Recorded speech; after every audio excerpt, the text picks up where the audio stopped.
look at that lens all the time.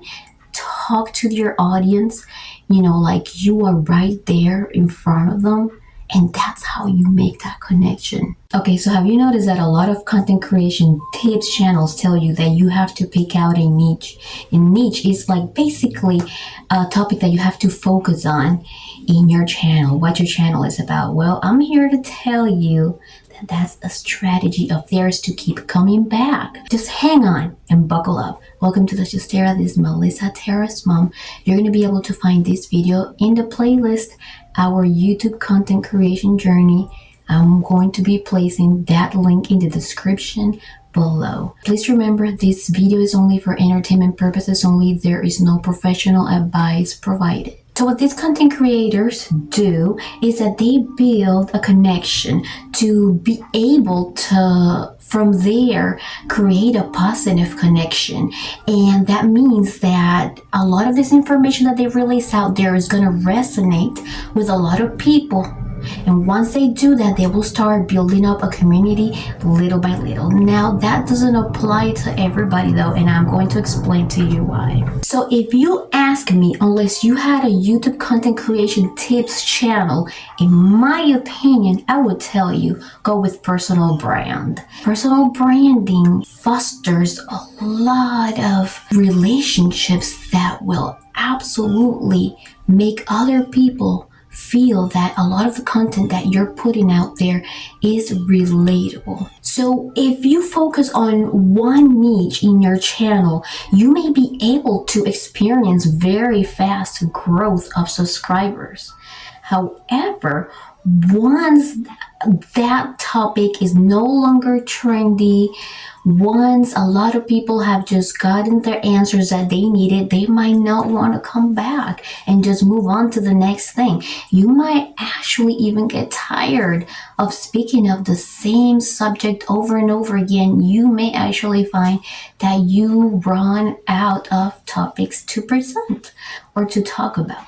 So when you basically establish a personal brand, you are letting your own personality come out. You speak about different subjects, you bring all these types of different materials, and basically the people are coming to you and watching your videos because they like how engaging your videos are, because they enjoy your personality, and because they believe that the things that you bring to coalition are actually important to them. These may actually foster others to create a bridge of trust between you and them. And I am not talking about huge trust, don't trust this person or whatever. No, I don't mean like that. It means that for certain subjects, that audience is going to come to you for answers that not necessarily are always going to be the same, but that they can relate to and that they feel comfortable with. If this is not your first time in our channel, you will notice that we post a little bit of everything.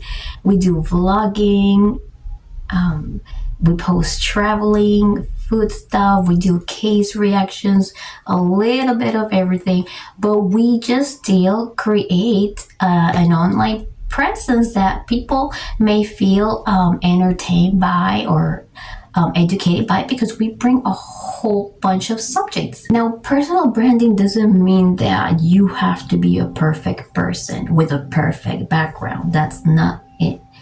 Personal branding is allowing people to get to know you and people coming back to see how you're doing, a lot of the times to just follow up on the things that you talk about, and so on.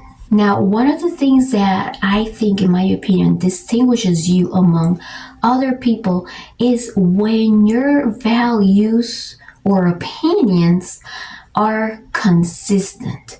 And like I said before, you don't have to be perfect here. But when people notice that you are very consistent with certain thoughts, they can trust more being able to stay all the way throughout a whole entire video, because that's what you really want.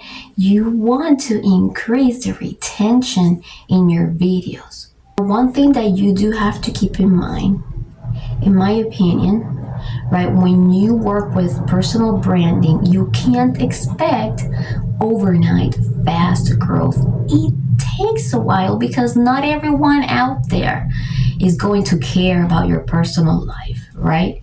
So personal branding is very slow growth, but it is very steady. And to your surprise, maybe someday you may even realize that part of your audience may even consider you as a thought leader. Why?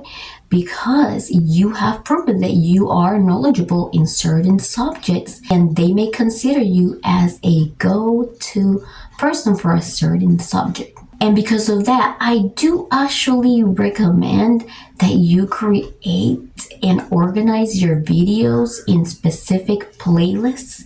That way, for example, if you are done completely speaking about a certain subject, then your old viewers can actually come back, search for the playlist, and go over those videos that you are no longer producing in case they want to just get a refresher on things. If you want to know my opinion in this whole thing too, I really wouldn't recommend you to delete a channel and start all over again. That's only if you believe, in my opinion, that you are an expert and can make a channel blow up like that fast. Let me tell you why I think personal branding is so important. To me, it is very important that you leave your oldest video intact right there. That way, when people see how far you have gone, they go all the way back to your first videos to get to know you better. And that is what will create even a stronger connection between you and that viewer. So when you create new channels because you gave up on the other one, these people are not going to be able to see your growth and how hard you worked for that channel. People do look at efforts. A whole bunch of subscribers, yes, it is good and it makes you feel amazing. However, the number of subscribers is irrelevant. What really matters is to get people to click on your video and watch it all the way through or for as long as possible. And that's why, in my opinion, you need to create that video as engaging as possible. What is engaging? Just make it really conversational. It doesn't have to have a lot of sound effects or special effects. Some of my videos have a lot, some of my videos have none. And some of my videos that have had none have gotten a lot more views than the ones that I spent a lot of time working on, let me tell you. Engagement is, how you connect. It's so important to try to look at that lens all the time. Talk to your audience, like you are right there in front of them. And that's how you make that connection. You know what I am saying? A lot of YouTubers that give tips on content creation will tell you that YouTube is not oversaturated. They'll tell you that YouTube is not oversaturated because a lot of new people come in and they want to tell you that so you don't feel discouraged and keep coming back to their channel. And I love a lot of these channels, don't get me wrong, but I know what to pay attention to and what not. In my opinion, what you really need to pay particular attention to is knowing how to stand out, knowing how to show that you have unique traits, knowing that you are firm on your opinions, that you do different things, that you're not trying to copy people, and that you're being yourself, period. When you stand out, that's when people start coming and watching more of your videos. Make your posts be of original content. Like if you ever do a commentary and you add other pictures or clips of videos, know what you're doing, because fair use, the laws for fair use are not always guaranteed to protect you. Okay, so be very careful with that. I personally don't believe in that. I have used like 2 or 3 times, like small clips or one picture or two, and I have had to bring a lot of commentary along with it.